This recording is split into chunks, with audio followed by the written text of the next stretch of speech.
But we're talking about radical Islamists, and we're talking about these radical Islamists establishing beachheads in our country. Why do you defend that, Ms. Tyler? Well, I think what I'm concerned about, of course. You ever watch a politician ask a question that isn't a question at all? It's a trap with the headline already written. That right there, verse Rep. Bob Onder trying to corner a religious celebrity witness into admitting she support atrocities, not proving it, not stabilizing it, just shoving it into your face and daring you to flinch. What's up, everyone? How are you doing today? This is the Explain. Tap like, drop your rate in the comments, and subscribe, because the bit Onder stacks this framing and then tries to pin it on Democrats is exactly how hearings get turned into viral sphere content. Now, what's how he sets the trend? Thank you, Mr. Chairman, and thank you, Mr. Chairman, for holding this very important hearing. Ms. Tyler, you represent the Baptist Joint Committee for Religious Liberty. That's correct. Do you believe fundamentalist Islam values religious liberty? I'm not here. I'm not here to talk about theological positions. How about the Muslim Brotherhood? Do they value religious liberty? I'm not. I'm not. You? I mean, these are the groups you're here to support. The Democrats brought you here as a witness. For religious freedom. How about the Diabanis? There it is. Kill's not investigating anything. He's assigning a position to Miss Tyler and then pretending she owns it. The Democrats bought you here. That's the tell. This isn't about security. It's about smearing people who defend the First Amendment. And not just but Tyler Adele. She refuses the bill. She's not letting him turn a U.S. hearing into some theological inquisition. A Southern Islamist sect affiliated with the Taliban, do they value religious liberty? They're in Texas right now too. I'm not familiar with that. Yeah, okay. How about the Barlavelis, South Asian Sunni Islam sect? They're in Texas too. I'm not familiar with that group. How about the Salafis? Let me know if you know any of this. The Khomeinists, the Turkish Islamists, all represented in various mosques and Islamic centers in Texas. Do any of them value religious liberty? I'm not familiar with them. Okay. Do you believe religious liberty is valued and upheld in the Islamic Republic of Iran? I think that that's a theocracy, and so therefore it is not the constitutional democracy that we have. This is the classic move. Throw a nested pile of labels at the witness, some broad, some specific, some inflammatory. Then act like not familiar is the confession. But Tyler does answer the part that matters for an American hearing. Yes, Iran is a theocracy. Yes, the Taliban doesn't support religious freedom. That's reality-based. That's grounded. And Onder's not satisfied because he isn't hunting clarity. He's hunting a clip. Now watch him jump from religious liberty into immigration panic in one breath. That is built on the foundation of religion. Yeah, how about the Taliban in Afghanistan? Yeah.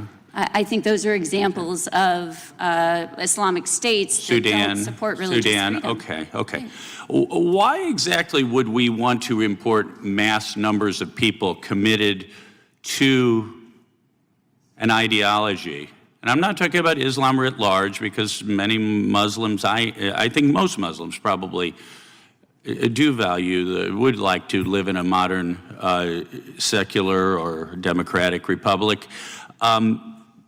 But we're talking about radical Islamists, and we're talking about these radical Islamists establishing beachheads in our country. Why do you defend that, Ms. Tyler?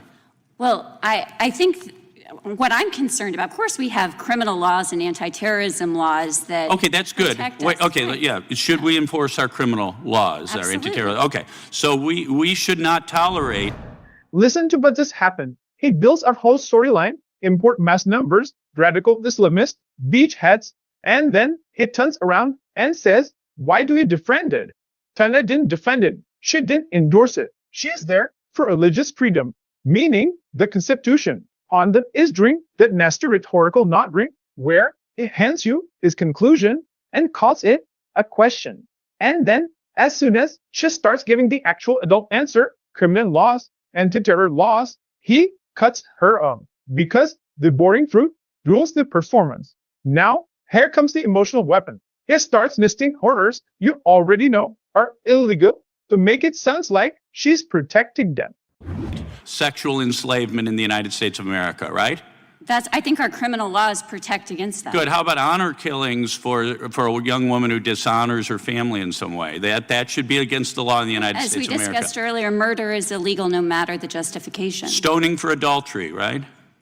Correct. Child marriage, pedophilia, right? Those are against criminal law in the United States. Female circumcision is illegal under federal law right now. That's right. So we have imams in many of these centers we're talking about right now who advocate for those very things in our law, in our country. Why are we should tolerate this in the name of religious freedom? We tolerate freedom of religion in this country so we can believe whatever we want and we can act on those beliefs without necessary government interference. And in this case, there is a compelling government interest against murder. Against the laws I listed. And so you're not allowed to act on those beliefs because it would be against criminal law. Thank you. Ms. Mecklenburg. This part makes people's blood boil on purpose. Because if you react first and think later, you miss the trick. He is naming crimes, murder, abuse, forced violence that are already illegal in the United States. And Thailand keeps answering the only serious way you can answer in a constitutional democracy. Beliefs aren't policed. Actions are. Crimes get prosecuted. Period.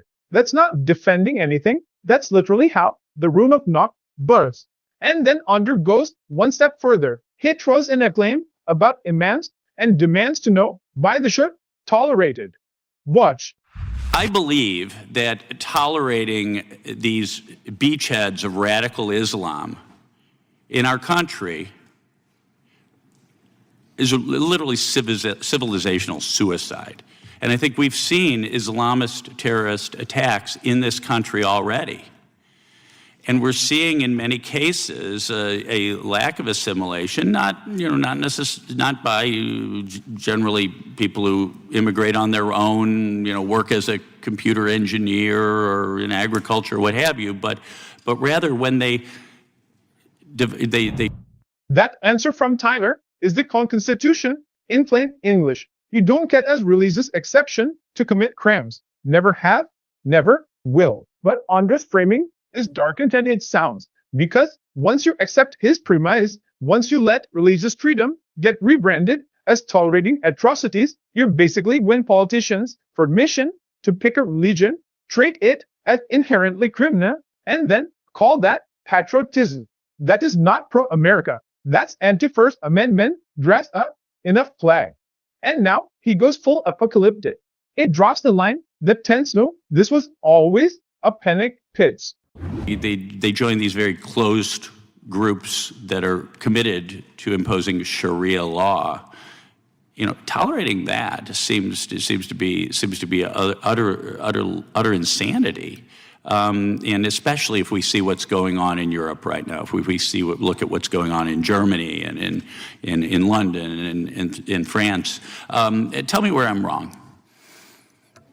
So, as you said, the beachheads, that is what Erdogan says from Turkey, that the mosque is the beachhead.